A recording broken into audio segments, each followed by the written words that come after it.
माझ्या भाषणाची सुरुवातच मी श्री विठ्ठलाच्या मूर्तीपासून करणे, कारण तो वारकरी संप्रदायाचा अधिष्ठाता देव आहे. आपण सगळ्यांनी मूर्ती पाहिलेली आहे, कदाचित डोळे भरून पाहिलेली आहे असं मला वाटतं. पण आपण जेव्हा देवळात जातो तेव्हा मूर्ती पाहतोच असं होत नाही. डोळे झाकून जे मागायचे ते आपण मागत असतो, किंवा पंढरपूरला गेल्यावर पांडुरंगाच्या चरणस्पर्शाची आपल्याला ओढ असते. मूर्ती आपण पाहतो की नाही मला माहिती नाही. ही मूर्ती कशी आहे त्याचं वर्णन शास्त्राप्रमाणे योगस्थानक विठ्ठल मूर्ती. त्याचं कारण असं की दोन्ही हात कमरेवर आहे, पाय समचरण विटेवरही आहेत, मान ताठ आहे, डोकं मान छाती एका ओळीत आहे. हे योगाचं लक्षण आहे. योगश्चित्त वृत्ती निरोधा किंवा ताम इति योगमिति मन्यन्ते तस्याम इंद्रिय धारणा, अशी ही मूर्ती आहे. आता हे मी सांगितल्याने आपल्याला पटेल असं नाही, किंवा पटणार नाही ह्याची मला खात्री आहे. पण आमची माऊली सांगते, ऐसा हा योगी राजू तो विठ्ठल माझ उजू बाप रखुमा देवीवर. म्हणजे हा योगीराज आहे, नाव घेतलंय त्यांनी, विठ्ठल माझ उजू, सामान्य नाव नाही. तेव्हा मूर्तीकडे ह्या पाहताना आपल्याला ही दृष्टी पाहिजे असं मला वाटतंय. हात दोन्ही कमरेवर आहेत म्हणजे हलत नाही, समचरण आहे म्हणजे पाय हलत नाही, तो त्रिभंगात नाही, द्विभंगात नाही, अशी मूर्ती आहे. आता त्या मूर्तीकडे पाहताना असाही विचार आपल्या मनात आला पाहिजे की वारकरी संप्रदायाचं हे एकच दैवत का? त्याचा माझा कळलेला अर्थ असा आहे, म्हणजे पहा, प्रत्येकाचं कुलदैवत वेगवेगळं असू शकतं, प्रत्येक कुटुंबाचं. संप्रदायाने असं सांगितलं की ते तुमच्या घरी. संप्रदायामध्ये एकच दैवत असणार, ते विठ्ठल.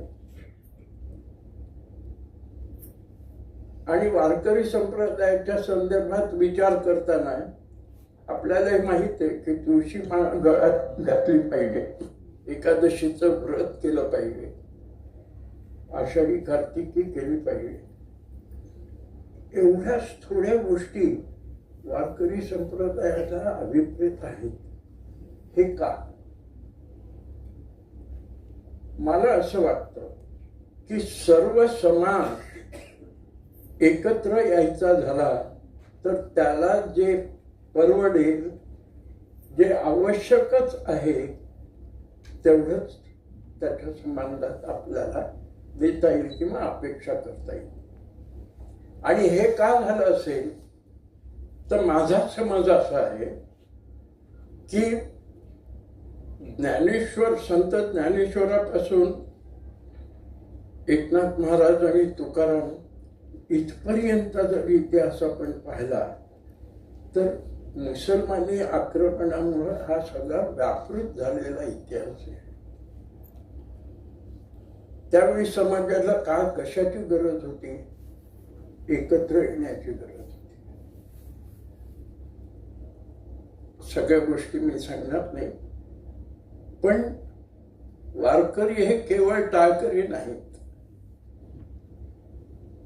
त्याच्या मागे एक दृष्टी आहे. वारकऱ्यांनी लढाया कराव्यात ही अपेक्षा नाही, पण समाजाने एकत्र येण्याची गरज इतिहास त्यावेळेचा आपल्याला सांगत असतो.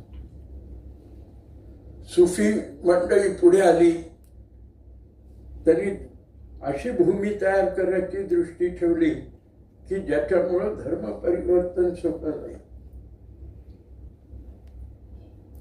त्यांच्या तशाच इतिहासातल्या गोष्टी आहेत. तर सुफी गीत वगैरे ते भाग वेगळा.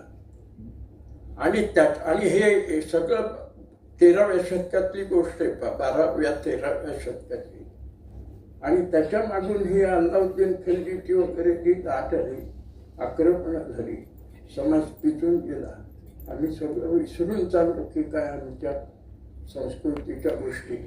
अशी परिस्थिती निर्माण झाल्यावर ज्ञानेश्वर माऊलीच्या आधिपत्याखाली सगळे संत एकत्र आले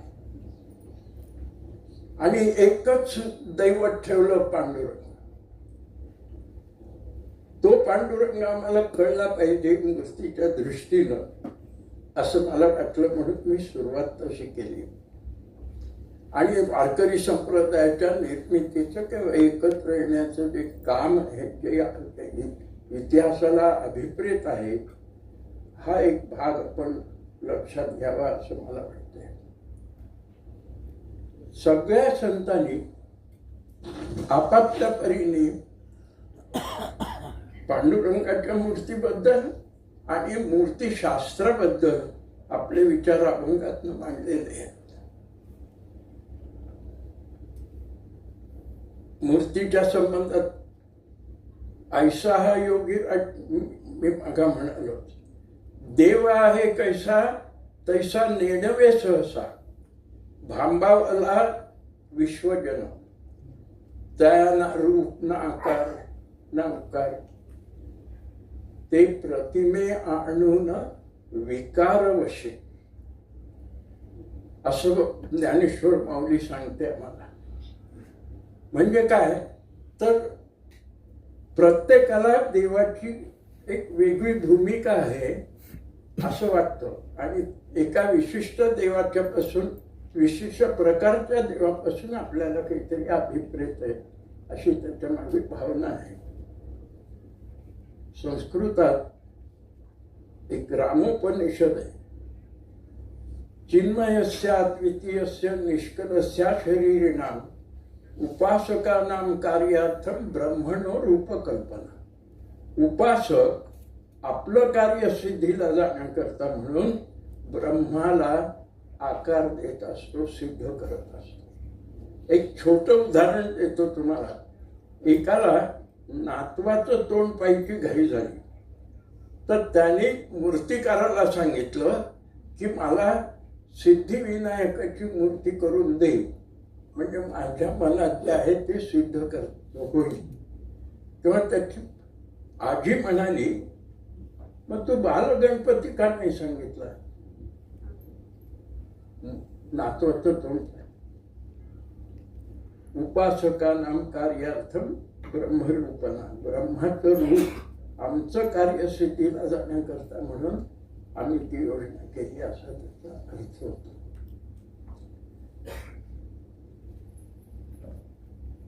अरूपाचे रूप दाविन, अतिंद्रिय ते भोगविन इंद्रिया करवी, हे तत्वज्ञानाच्या दृष्टीने माऊलीने सांगितलं. हे आपल्या सगळ्यांना माहिती आहे. पण मी माझ्या अभ्यासाच्या दृष्टीने मी त्याचा अर्थ असा लावला, काय आरूप आहे ब्रह्म, त्याच्या आरूपाचे रूप दाविणं म्हणजे मूर्ती. अतिंद्रिय ते भोगविन इंद्रिया करवी, ब्रह्म जे अतिंद्रिय आहे ते मी इंद्रिया करवी तुम्हाला दाखवीन, म्हणजे मूर्ती रूपात. माऊली एके ठिकाणी असं म्हणते, मूर्तीचे निमेळे मूर्तची होऊन खेळे, परी अमूर्तपण न मिळे दादुर्याचे. म्हणजे मूर्ती एक आहे, त्याची उपासना आहे, पण तो अमूर्त आहे हे तुम्ही मुद्दाम लक्षात ठेवलं पाहिजे. असा त्यांचा भाव असावा असं मला वाटतंय. आणि हा जो निर्गुण निराकाराचा भाग आहे आपल्याला सांगतो संत चोखोबा आहेत, त्यांचे अभंगाचा एक तुकडा आहे तो असा की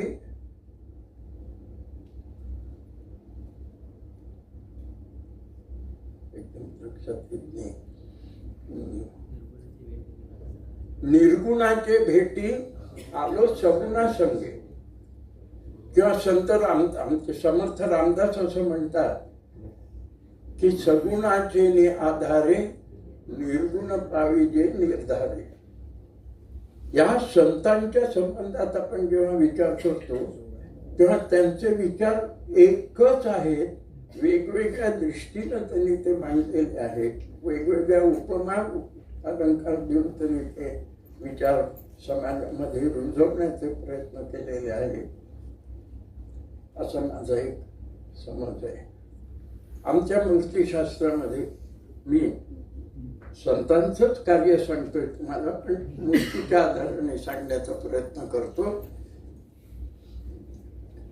वेळेचं भान आहे मला की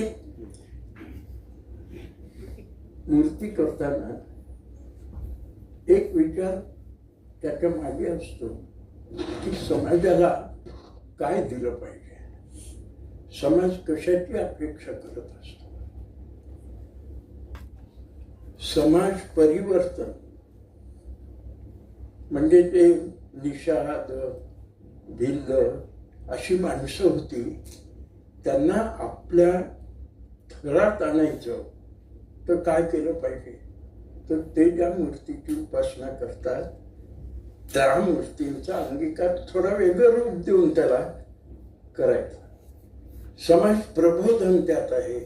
म्हणजे काय, तर तुम्ही दुष्कृत्य केलं परित्राणाय साधूनां विनाशाय दुष्कृता, सत्कृत्य केलं तर तुमच्याकडे अनुग्रहाच्या मूर्ती असतात. रावण अनुग्रह एक मुख आहे.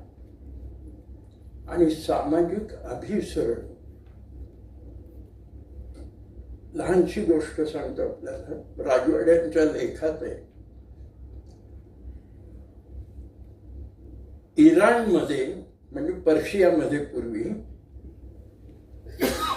अग्निपूजक आणि सूर्यपूजक असे दोन समाज होते. पर्शियातलं सांगतोय मी. त्या पर्शियात त्यांचे वाद होत असत. आपल्याला हे आता महाराजांनी सांगितलं दक्षिण उत्तरेमध्ये, तर अग्निपूजकाने सूर्यपूजकाला हाकलून दिलं पर्शियामधून. मग मला असं सांगा, दुसऱ्या देशातनं हाकलून दिलेले लोक कुठे येतात? भारतात. आणि ते लोक भारतात आले. त्यांना राजवाडे मागी ब्राह्मण असं म्हणतात. म्हणजे मग ब्राह्मण, हे मग नावाचे लोक होते. तुम्हाला एक धक्कादायक माहिती सांगतो. पिंपरी चिंचवडच्या भागामध्ये अजून 150 मागी लोक आहेत. आत्ता रथसप्तमीच्या दिवशी ती माणसं मिरवणूक काढतात रथाची. हे समाजाचं कसं हे आहे ते मूर्तीतनं सुद्धा तुम्हाला आढळून येईल आणि संतांच्या अभंगातनं सुद्धा तुम्हाला ते कळेल. हा दृष्टिकोन आपण थोडा अंगीकारला पाहिजे असं मला वाटतंय. समाज समृद्ध होणं, एकत्र येणं, हा वारकरी संप्रदायाने ही मोठी गोष्ट केली तुम्हाला सांगतो. मी जेव्हा जेव्हा इतिहासाकडे पाहतो तेव्हा वारकरी समाजाचं हे एकत्र येणं जे आहे, अहो 8-8, 10-10 दिवस तुम्ही एकत्र राहता. सगळ्या प्रकारच्या समाजातल्या घटक सगळे एकत्र राहतात, विचार विनिमय होत असतो. तुमच्या गावात खेड्यात काय काय घडतंय ह्या आक्रमणाच्या काळामध्ये त्याची माहिती एकमेकाला दिली जाते आणि आपण एकत्र असो तर एकीचं बळ आपल्या समाजात निर्माण होईल, हीही त्याच्या मागे भावना आहे असं मला वाटतं. आणि सगळ्या संतांचा विचार तुम्ही केला तर त्या संतांचं म्हणणं हेच असेल असं माझा समज आहे. आता दुसरी गोष्ट अशी की मूर्तींची पूजा करून काय साध्य होणार आहे हा एक भाग असतो त्याच्यात विचारांचा. आमचे तुकाराम महाराज सांगतात, जाऊ देवाची आगावा घेऊ तेथेच विसावा, राहू जवळी देवापाशी आता जडून पायाशी, देवा सांगे सुख दुःख देव भक्तीचा. आता ह्या महाराजांनी आम्हाला देवाचं महत्व किती आणि कसं सांगितलं ते आम्ही आचरणात काय आणायचं कशा करता आणायचं याची ह्यांची दृष्टी दिली आम्हाला. आणि त्याच्यापेक्षा एक आपल्याला सांगतो, 2 प्रकारच्या मूर्ती असतात. म्हणजे मूर्तीशास्त्राच्या दृष्टीने विचार, तुम्ही कोणीही ती मूर्ती पाहिलेली नसणार, त्या संबंधी ऐकलेलंही नसणार, पण मग मला असं वाटतं की तुमच्या समोर ती चतुष्पाद सदाशिव देवाला, म्हणजे कोणती मूर्ती 2 पायाची असते,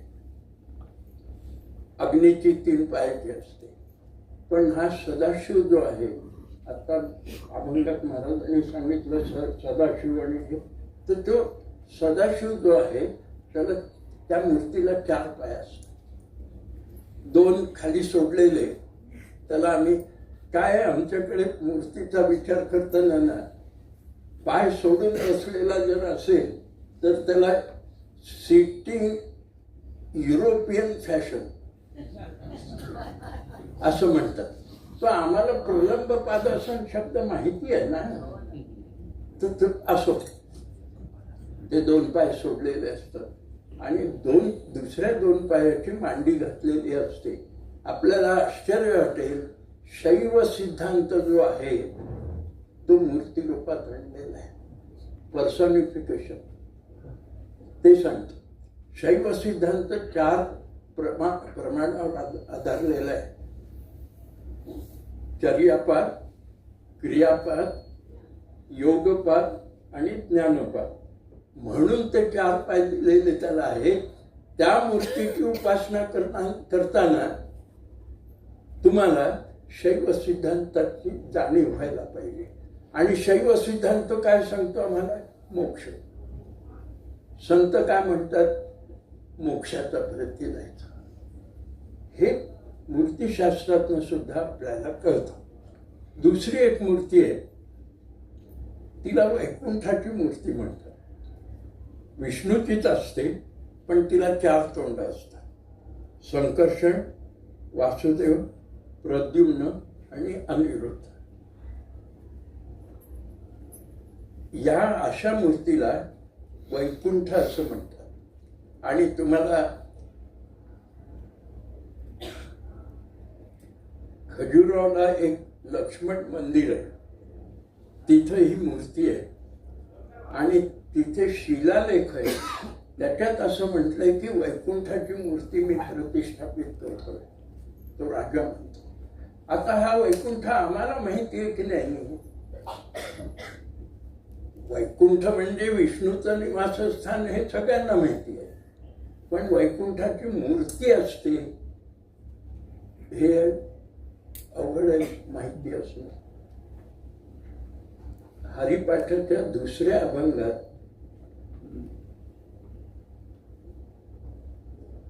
शेवटच्या ओळीमध्ये असं म्हटलं, ज्ञानदेव म्हणे हरी हा वैकुंठ बसला भरला हरी. तो हा हरी हा वैकुंठ आहे असं ज्ञानेश्वर म्हणतात. षड्गुण आहे सुरुवातीला. आणि विष्णू सहस्रनामामध्ये सुद्धा वैकुंठाचा उल्लेख आहे. आता ही मूर्ती आम्हाला कधी माहितीच नाही, विष्णूचा हा एक भाग आहे म्हणून. आणि ती ज्ञानेश्वर माऊलीने आम्हाला दाखवलेली आहे. त्याचं काय वैशिष्ट्य आहे तर पंचरात्र तत्वज्ञान जे वैष्णवांच्या संबंधात महत्वाचं आहे ते तत्व त्या पंचरात्राची ही मूर्ती आहे वैकुंठाची. म्हणजे आता वैकुंठाच्या मूर्तीचं दर्शन घेताना तुम्हाला पंचरात्र तत्वज्ञान आठवायला पाहिजे, कारण त्याचं मूर्तीकरण आहे. म्हणजे संपूर्ण पंचरात्र तत्वज्ञान किंवा शैव सिद्धांत सगळ्यांना माहिती असायचं कारण नाही. तो आम्ही मूर्तीरूपात सामान्य लोकांना कळेल अशा दृष्टीने तुमच्या पुढे ठेवतो. तर मूर्तीशास्त्राचं हे वैशिष्ट्य आहे आणि ते आपण समजून घेतलं पाहिजे, कारण त्याच्यात तत्वज्ञान आहे हो सगळं. आता शेवटची गोष्ट तुम्हाला सांगतो,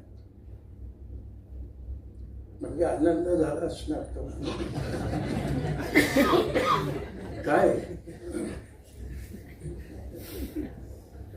अजिम्या ब्रह्म पाहिले काय प्रकार आहे तर एक मूर्ती अशी आहे. आपण संत वाङ्मयात नेहमी ब्रह्माचा विचार करतो. एक मूर्ती अशी आहे, शिव आणि वैष्णव आपण बोललो सगळे, तर त्या दोन्हीच्याही संबंधात मी आपल्याला सांगतो. ती एक शिवाची मूर्ती आहे. शिव पार्वती असे बसलेले आहेत आणि शिवाच्या हातामध्ये शिवलिंग आहे असं सगळ्या लोकांनी म्हटलं, पण मी त्याला परशिव म्हणतो. आणि परशिव म्हणजे ब्रह्म, तर त्याच्याशिवाय पुढे जाणताच येत नाही आपल्याला. आणि अशा मूर्ती आहेत कैलास, वेरूळच्या कैलासमध्ये अशी मूर्ती आहे, दक्षिणेकडे अशा मूर्ती आहेत. म्हणजे एक अगदी थोडक्यामध्ये तुम्हाला मोक्ष काय आहे हे मूर्तीच्या द्वारे सांगितलं गेलेलं आहे. आणि दुसरी मूर्ती आहे ती विष्णूची असते, तो परविष्णू म्हणजे वासुदेव. आता पहा, मेहकरला आपण अनेक लोक गेलेही असाल कदाचित. मेहकरला एक शारंगधर आहे, 9-10 फूट उंचीची. एक गंमत सांगतो, लोक काय सांगतात, ही एकाच दगडात केलेली मूर्ती आहे. अहो, सगळ्या मूर्ती एका दगडातच केलेल्या असतात. तर ती जी मूर्ती आहे शारंगधराची, ती एका पेटीत ठेवलेली होती. काही आक्रमणाच्या काळामध्ये मोठी पेटी, त्यात गवत वगैरे घालून अशी ती ठेवली होती. 10 फूट उंचीची ती आहे त्रिविक्रमाची. आणि तिच्या किरीटामध्ये तो शारंगधर आहे.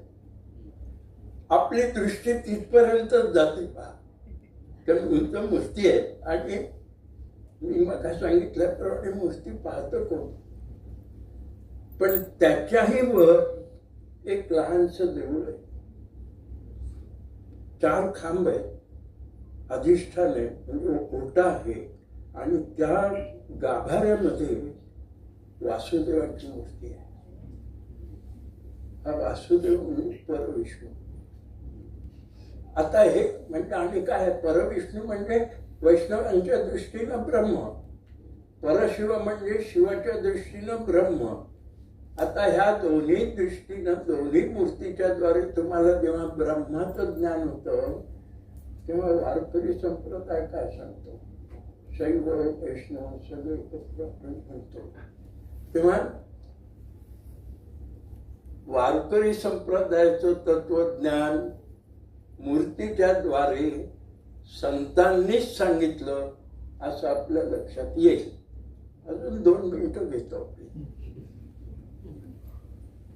आमचे मित्र आहेत, भाषणाच्या वेळी शेवटी म्हणजे अर्धा तास त्यांना दिलेला असतो, ते बोलतातच आणि नंतर सांगतात माझे अजून 5 मिनिटं राहिली.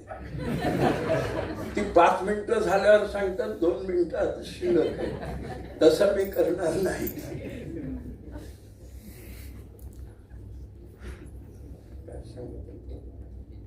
शेवटचे 2 मिनिट.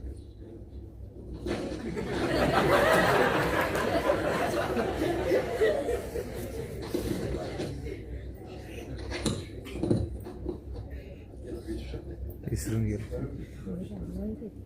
हा देव, ही मूर्ती ज्या मंदिरात असते, मला वाटते सकाळच्या सत्रात झालं असेल ते मंदिराच्या संबंधात, आणि आपल्याला अभंग माहितीच आहे, ज्ञानदेव रचिला पाया उभारिले देवालया, मागा कोणत्या तरी भाषणातही आलं.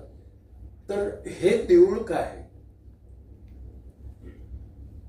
देऊळ जेव्हा संपरिपूर्ण परिष्कृत अवस्थेत आलं बांधून, तेव्हा तुम्हाला 4 मुक्ती त्याच्यात दिसतात. कसं ते सांगतो.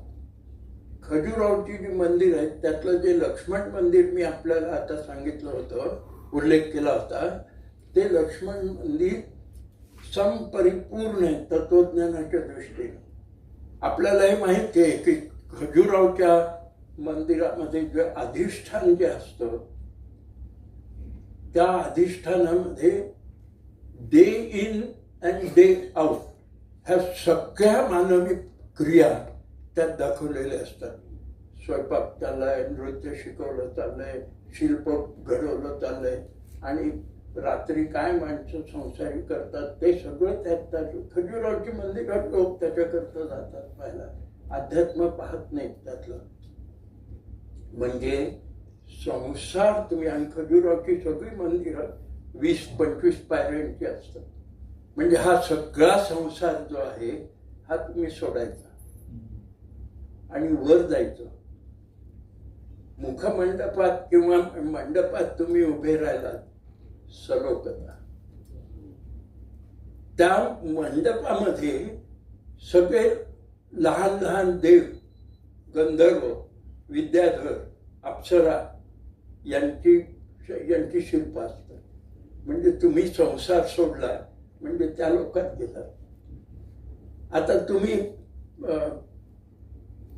अंतराळात गेला, अंतराळात जाणार आहेत तुम्ही, अंतराळात मंडपाच्या कडेला आहे, तेव्हा तुम्ही गाभाऱ्याकडे पाहिल्यावर समीप होता, मूर्तीच्या जवळ गेला. गाभाऱ्याच्या दारात गेलात, सलोक होता. तो जो आहे तो माझ्यासारखाच आहे. 1 नाक, 2 डोळे, 2 हात, 2 पाय, हे स्वरूप होता. त्याचं स्वरूप आणि माझं स्वरूप एकच आहे. आणि गाभाऱ्यात गेलात म्हणजे साहित्य. आता हे तुम्हाला स्थापत्याच्या दृष्टीनं मंदिराच्या द्वारे एवढं मोठं तत्वज्ञान आपल्या पूर्वसूरींनी दाखवलं, आणि मग संतांचं तरी म्हणणं काय? तुम्हाला तिथपर्यंत जायचं. त्याच्या पुढे जाऊन सांगतो, गाभाऱ्यात तुम्ही गेलात, सायुज्य आहे ना. आमचे तुकाराम महाराज म्हणतात, देव पाहावया गेलो, देवची होऊन इथे. हा मोक्ष. आणि हे आम्हाला वास्तुशास्त्र दृष्टीनं मंदिराच्या द्वारे आम्हाला सांगितलं गेलं. मला असं वाटतं की मूर्ती आणि मंदिर याचा विचार केल्याशिवाय कितीतरी अभंगाचा अर्थ तुम्हाला लक्षात नाही.